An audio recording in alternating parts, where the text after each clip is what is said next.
नमस्कार, बहुत बहुत स्वागत है आपका विंध्या टाइम्स में। रीवा को एक और सौगात मिलने जा रही है। दरअसल 3 अक्टूबर को सिविल लाइन में बन रहे अटल पार्क का उद्घाटन होने जा रहा है। इस उद्घाटन की खास बात यह होगी कि इसके उद्घाटन कार्यक्रम में मशहूर गायक कैलाश खेर उपस्थित होने वाले हैं। इसकी जानकारी प्रदेश के डिप्टी सीएम राजेंद्र शुक्ल ने दी। मिली जानकारी के अनुसार इस कार्यक्रम में कैलाश खेर अपने गायन प्रस्तुतियों से रीवा की जनता के साथ इस उपलब्धि को मनाएंगे। यह कार्यक्रम 3 अक्टूबर शाम 6 बजे से शुरू होगा। पत्रकारों से बात करते हुए डिप्टी सीएम ने कहा कि रीवा के लोगों के पास कोई ऐसा पार्क नहीं था जिसमें हजारों की संख्या में लोग एक साथ उपस्थित हो सके, परंतु यह कमी अब पूरी होने जा रही है और 3 अक्टूबर को हम इस 10 एकड़ में बने अटल पार्क का उद्घाटन करने जा रहे हैं। उन्होंने कहा कि विंध्य महोत्सव के बाद से रीवा में कोई बड़ा कार्यक्रम नहीं हुआ था, इसलिए यह उद्घाटन कार्यक्रम विंध्य महोत्सव के स्तर का होगा। आइए सुनते हैं डिप्टी सीएम राजेंद्र शुक्ल का क्या कुछ कहना है। मिलने जा रही है। लंबे समय से रीवा में एक कमी हम लोग महसूस करते थे कि एक अच्छा पार्क सुसज्जित और व्यवस्थित, जहां पर हजारों की संख्या में लोग जा सकें, इसकी कमी है। और शहर के हृदय स्थल पे कोई इस प्रकार का स्थान विकसित होना चाहिए। आज वो समय आया है जब 3 अक्टूबर को सिविल लाइन, यहाँ पर 50 से ज़्यादा जर्जर भवन 70 साल से ज़्यादा पुराने थे, जहाँ पर रहने वाले भी खुश नहीं थे और सीलन और जर्जर भवनों के कारण उनके लिए नया आवास निर्मित करके और उस जगह को खाली करा के लगभग 10 एकड़ में एक पार्क का निर्माण हुआ है, जिसका नाम भारत रत्न पूर्व प्रधानमंत्री अटल बिहारी वाजपेयी जी के नाम से करके अटल पार्क का उद्घाटन 3 अक्टूबर को हम लोग करने जा रहे हैं। और यह कार्यक्रम भव्य हो और ज़्यादा से ज़्यादा लोग इसमें आए, इसके लिए जो बहुत बड़े संगीतज्ञ हैं, गायक हैं, आदरणीय कैलाश खेर जी, वो रीवा पधार रहे हैं।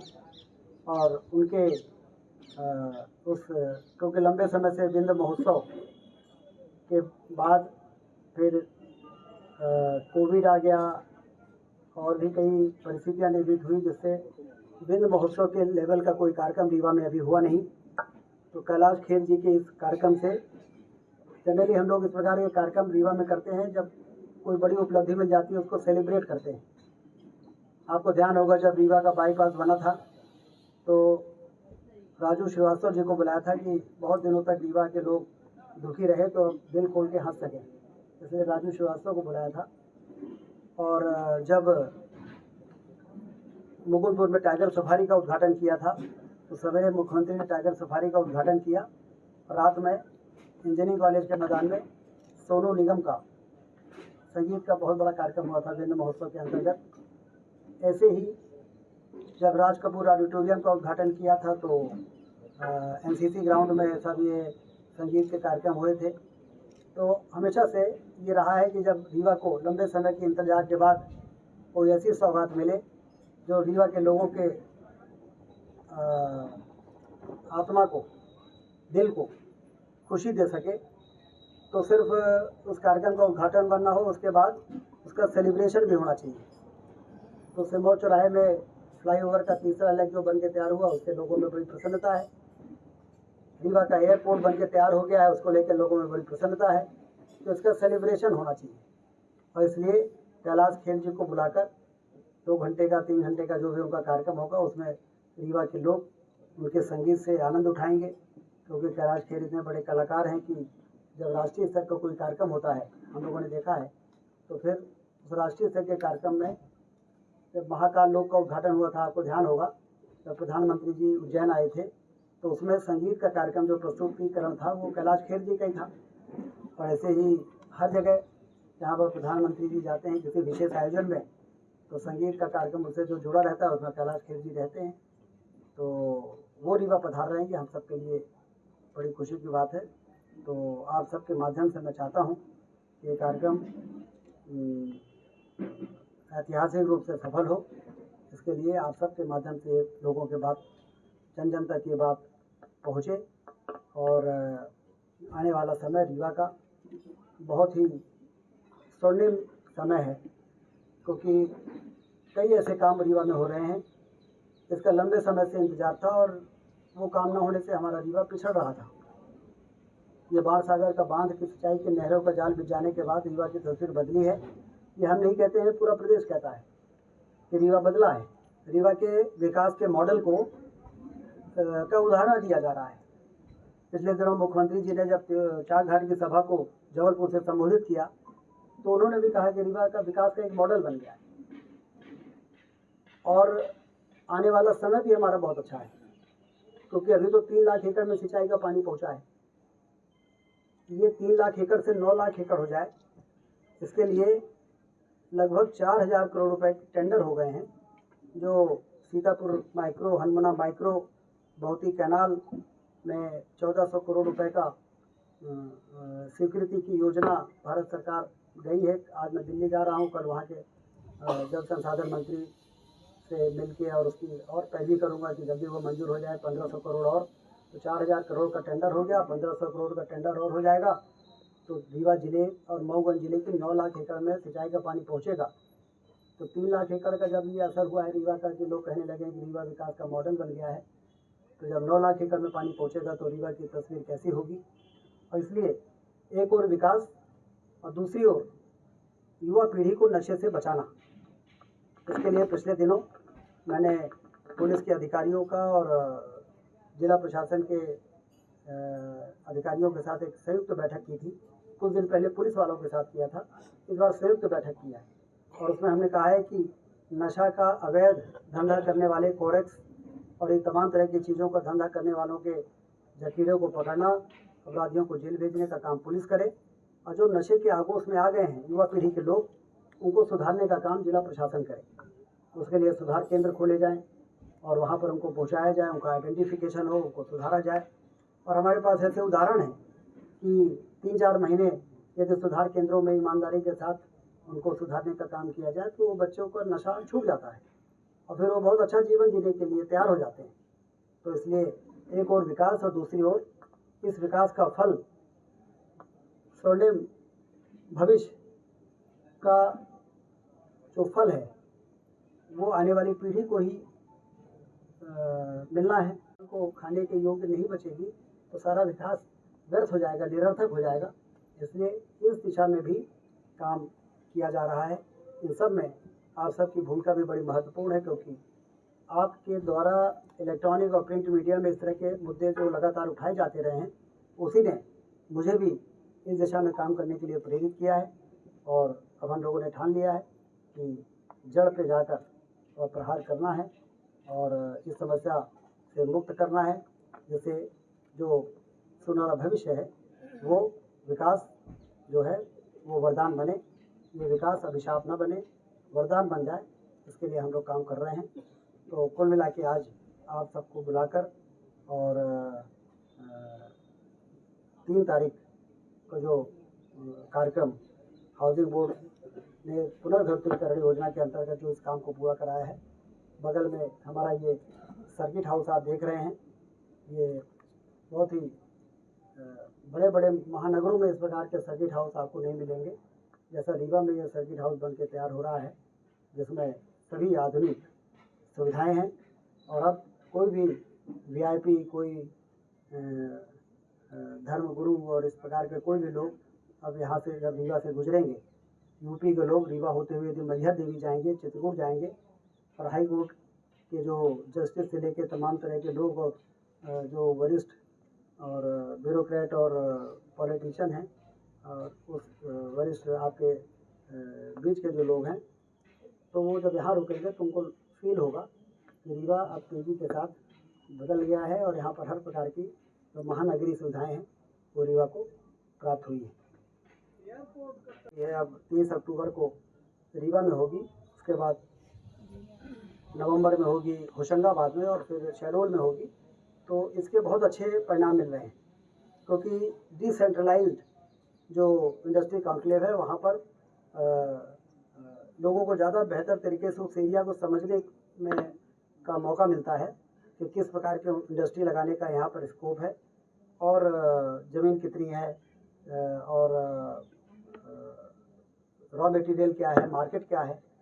तो हमारी कोशिश है कि देश के लोगों को हम बताएंगे कि रीवा से लगा हुआ यूपी का 25 करोड़ की आबादी वाला मार्केट है और यहाँ पर एग्रीकल्चर का प्रोड्यूस ऐसा है कि सिंचाई के कारण हमारा उत्पादन और उत्पादकता दोनों अब चरम पर पहुँचने वाली है। इसलिए आप फूड पार्क भी लगाइए। ये कॉलेज चौराहे में 60 करोड़ की लागत का हम IT पार्क बना रहे हैं और यदि हमारा हवाई अड्डा हैदराबाद और इंदौर और इन सब से जुड़ेगा तो IT कंपनियों को भी हम इसी आधार पर बुलाएंगे कि आइए हमारे यहाँ IT कंपनीज वाले। तो 7 या 8 मंजिल का कॉलेज चौराहे पे बन रहा है, तो उसमें हम एरिया देंगे बड़ी बड़ी IT कंपनीज को, तो एक एक कंपनी हज़ार लोगों को रोज़गार देती है, तो उसमें भी रोज़गार मिलेगा। और गारमेंट का आजकल बहुत चल रहा है गारमेंटिंग में कि पहले वो उस एरिया के लोगों को ट्रेनिंग कराते हैं सिलाई का और इस प्रकार की चीज़ों का, और फिर अपनी फैक्ट्रियाँ लगाते हैं।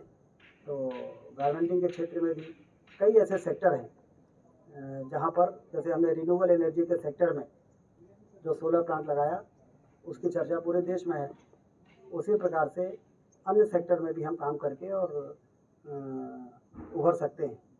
तो ये रीजनल इंडस्ट्री कॉन्क्लेव यहाँ पर औद्योगिक क्रांति लाने के लिए मील का पत्थर साबित होगी।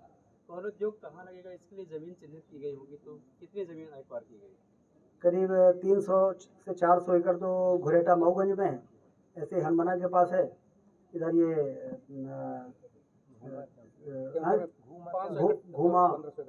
घूमा कटरा। ज़मीन की कमी नहीं है हमारे यहाँ। 300 एकड़ का इंडस्ट्रियल एरिया हमारा गुड़ में है और बाकी रॉ लैंड भी है। लैंड बैंक पर्याप्त है, जो जहाँ उंगली रख देगा उसको वहाँ पर ज़मीन दे दी जाएगी। ये हमारी नीति है। एक फ्लाईओवर का आपने शायद प्रस्ताव मांगा था कि कलेक्ट्रेट से लेकर धिका तक बनना था, उसका क्या हुआ? वो अभी सेतु बंधान स्कीम जो भारत सरकार की है, लगभग 150 करोड़ की वो प्रस्ताव दिल्ली में है। अब मैं दिल्ली में समय लेके और वहाँ पर केंद्रीय परिवहन मंत्री गडकरी जी से मिलकर उसको मंजूर करा लेंगे। सांसद जी को भी हमने बोला है, वो भी उस पर बातचीत उन्होंने की है। तो कुल मिला के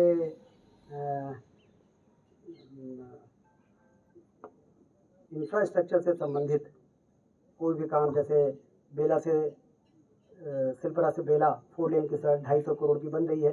पहले एक कंपनी फेल हो गई, अब दूसरी कंपनी बना रही है, उस 1 साल के अंदर वो बन जाना चाहिए। और ऐसे ही रीवा बाईपास 2 लेन से 4 लेन 450 करोड़ रुपए मंजूर हो गए हैं, उसके टेंडर हो गए हैं और नवंबर में उसका काम शुरू होगा। और तो पूरे रीवा के चारों तरफ रिंग बन जाएगी 4 लेन की। रतरा से सिलपरा बना हुआ है, बाकी सारा 4 लेन बन जाएगा। तो चौतरफा विकास, इसी को चौतरफा विकास के मार्ग खुल जाते हैं जब किसी शहर के चारों ओर 4 लेन की रिंग रोड बन जाती है। तो उस दिशा में भी सारी मंजूरियां हो गई और काम शुरू होने वाला है। स्वास्थ्य सेवाओं को लेकर एक सवाल है मेरा। बाईपास सर्जरी हुआ था, हार्ट का बाईपास सर्जरी, जिसमें एक बाईपास हुआ है, 2 ये वॉल रिप्लेसमेंट का, उसमें तीनों में हार्ट खोलना पड़ता है। कभी हम सोच सकते थे कि रीवा में कोई ऐसा अस्पताल सरकारी बन के तैयार होगा जहाँ पर बाईपास और ओपन हार्ट सर्जरी का ऑपरेशन होगा। तो बहुत हम आगे बढ़े हैं स्वास्थ्य के क्षेत्र में, लेकिन मैं आपकी बात को इसलिए खारिज नहीं करता कि सुधार की लगातार संभावना है, तो उस पर हम लोग नज़र लगाए हुए हैं। उसके बाद हम सुपर स्पेशलिटी के पीछे जो 30 करोड़ की विस्तार का ब्लॉक बनने वाला है, उसकी हमने पूछताछ की, क्योंकि 250 बेड का सुपर स्पेशलिटी बहुत छोटा पड़ रहा है। इसी से आप समझिए कि उसके प्रति भरोसा पड़ रहा है, तभी तो लोग वहाँ पहुँच रहे हैं। तो 250 बेड का अस्पताल छोटा पड़ रहा है, तो उसको 400 बेड करने के लिए काम शुरू हो गया है। ऐसे ही कैंसर के लिए किसी मरीज को जाना पड़े तो लिनक मशीन आती है जो 32 करोड़ की आती है, उसका रीवा के लिए मंजूरी दे दी है और उसकी बिल्डिंग बन रही है। हर 10 दिन में हमने कहा हम आएंगे बिल्डिंग को जल्दी पूरा करो, मशीन लगाओ, जिससे कि जो जवाहरलाल नेहरू कैंसर अस्पताल में और टाटा अस्पताल में जो इलाज होता है वो यहाँ पर लोगों को मिल सके। पैट स्कैन लग रहा है, पैट स्कैन और लीनैक ये कैंसर के डायग्नोसिस के लिए और इलाज के लिए बहुत ही आधुनिक मशीनें हैं, जिसके दम पर महानगरों में बड़े बड़े अस्पताल चलते हैं। वो चीज़ें हम यहाँ पर सुविधा लगा रहे हैं।